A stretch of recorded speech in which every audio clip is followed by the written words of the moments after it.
Bonjour à tous, bienvenue dans cette nouvelle vidéo. Aujourd'hui, je vais vous parler de Varan, le titre japonais attendez, Daikaiju Baran. Donc là, c'est un film réalisé par Inoshiro Honda. Les, les effets spéciaux, c'est fait par Ichisu Abaya, et la musique fait par Arika Fukube. Donc là, c'est un film de l'un des derniers kaiju noir et blanc de la Toho. Enfin, le dernier sera celui d'Adai pour Gamera.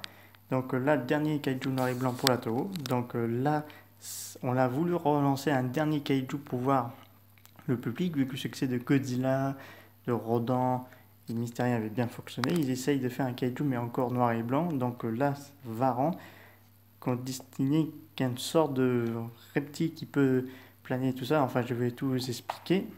Donc là, au départ, le film devait être destiné au public américain. Mais ça a été renoncé, la Toho est ravisée en cours et ça a été filmé tourné tourné en tocoscope et après le film était mis en noir et blanc et donc un peu comme le style Godzilla parce que là c'est un pur ressemblance entre le Godzilla 54. Donc là je vais vous expliquer un peu l'histoire. Donc là il faut savoir qu'il y a deux scientifiques, deux amateurs de papillons qui sont à la recherche de papillons ultra rares, enfin des papillons qui sont trouvés au Japon et qu'ils veulent savoir pourquoi ils vivent dans cette partie du Japon. Et on les retrouve morts, écrasés par quelque chose de monstrueux. Donc là, on tente pourquoi, qu'est-ce qui s'est passé. Donc là, il y a un peuple qui vit dans la montagne, qui vénère le dieu Baran, donc le dieu Varan. Donc là, qui espère qu'il ne se réveille pas parce que ce dernier pourrait anéantir leur village et le monde. Et donc là, le dieu Varan se réveille dans une terreur et d'une colère qui ravage tout sur son passage et avant de disparaître à nouveau dans les flots, enfin dans le lac, l'armée japonaise va tenter tout pour le tuer, mais ça ne marchera pas. Et en plus, Varan pourrait planer et se dirige dans l'océan avant de aller à nouveau s'en prendre, mais à Tokyo cette fois-ci. Donc là, si vous voyez des petits flashbacks, c'est normal parce qu'ils ont utilisé des flashbacks de Godzilla 54 dans certaines parties d'évacuation. Et donc voilà. Donc le film a été un petit peu un succès assez tiède malheureusement.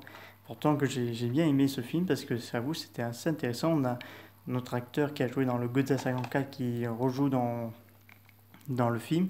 Et parce qu'en fait Varan n'avait pas assez séduit le public.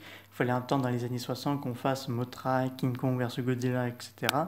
Mais le personnage Varan ne sera plus jamais réutilisé. Donc là malheureusement il sera utilisé une dernière fois dans l'ère Showa dans Descent à Monster alors qu'il devait être un des personnages principaux mais malheureusement il a été mis à part malheureusement mais on avait quand même en parlé dans l'ère Millennium. C'est dans GMK, dans Godzilla Sumotra et King Ghidorah Giant Monster Hagul Attack. Parce qu'à la place de Mothra et King Ghidorah, ça doit être Anguirus et Varan. Mais malheureusement, pour avoir plus de succès, on les retire et on met Mothra et King Ghidorah. Mais si vous regardez King Ghidorah, il a le visage de Varan. Donc là, vous voyez clairement que King Ghidorah a une part de Varan sur son visage. Donc là, il y a eu même, apparemment, on aurait dû avoir une suite. Parce qu'ils avaient mentionné d'une suite pour le film, pour montrer que Varan avait survécu à une explosion. Là, vous voyez qu'il plane, parce que c'est à différence de Rodan qui peut voler, enfin il peut planer aussi. Mais Varan, lui, il peut planer, comme les lézards qui planent dans les forêts tropicales. Et il a des épines dorsales, un peu comme le style d'un Anguirus. Et dans le jeu Godzilla Ancient Slash, il peut pousser un rayon atomique lui aussi. Donc c'est Ayuro Nakajima qui a mis le costume de Varan parce que quand même c'était un sacré costume parce que disons il fallait bien qu'il fasse attention, surtout les scènes de planage. Et donc là le film est sorti chez nous en import allemand, donc là le titre allemand Varan das Monster Ode Urse et est sorti aux États-Unis dans un nouveau remake mais pas à la même hauteur que Godzilla King Kong Monster. Donc là, le film est noir et blanc. Vous avez les bonus, notamment la bande-annonce. Vous avez également la bande-annonce de Ghidra, le Drian Monster, et du petit interview de Kaneko, c'est lui qui a réalisé la trilogie Gamera. Donc là, c'est vraiment intéressant de l'avoir ce DVD. Le film, je pense qu'il n'est jamais sorti en France parce que je pense qu'il n'y a pas eu assez de popularité et pas trop un grand succès. Mais bon, c'est dommage que ce personnage Varan n'ait pas pu être séduit par les fans. Pourtant que j'aime bien ce personnage. Il y a eu même beaucoup de personnes qui mentionnaient qu'ils espéraient le voir dans le Monsterverse, qui sait peut-être dans la théorie de dans la Terre creuse, parce qu'on peut avoir plusieurs choses, parce que on soupçonne qu'il pourrait avoir Anguirus et tout ça. Donc, par exemple, on pourrait avoir Anguirus, Varan, Mégalon, enfin Nodziku ou Warbrand. C'est le nom du serpent qui jouera dans Godzerskon, qui ont un peu changé le nom. Ou bien d'autres aussi. Peut-être qu'il sera peut-être présent, mais je suis pas sûr. Mais j'espère que dans le War of Godzilla, donc le deuxième univers Godzilla qui verra en 2021, on pourra faire un nouveau Varan, mais peut-être un Varan plus style Shin Godzilla ou quelque chose d'autre. Parce que là, ce serait dommage de ne plus revoir ce personnage qui mérite tant de seconde chance. Parce que là, personnellement, c'est vraiment dommage. Donc c'est vraiment le personnage que je souhaiterais un jour le revoir. Donc le titre US c'est Varan l'Imbilevia, donc c'est le titre US.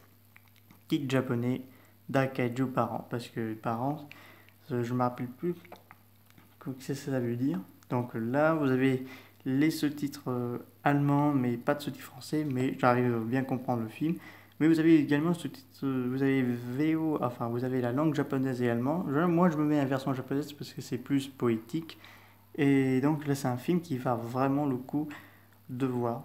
Donc j'espère que vous pouvez l'acheter ce film parce que c'est vraiment un film qui vaut vraiment le coup de voir parce que certains films comme par exemple Guy Lalac et même Daimajin qui s'était un peu oublié, donc c'est un peu dommage que ces films soient mis de côté parce que ça n'a pas été plus populaire, pas grand réussi, mais pour moi j'aime bien Varan parce que c'est un personnage mythique, que c'est un peu comme la mythologie et tout ça. Bon, bah c'est la fin de cette vidéo sur ce Kaiju Varan. Si vous avez des questions, n'hésitez pas. Je reparlerai peut-être une vidéo spéciale, qu'est-ce qu'on voudrait voir dans le War of Godzilla ou même un petit Godzilla 3 du Monsterverse. Je verrai bien.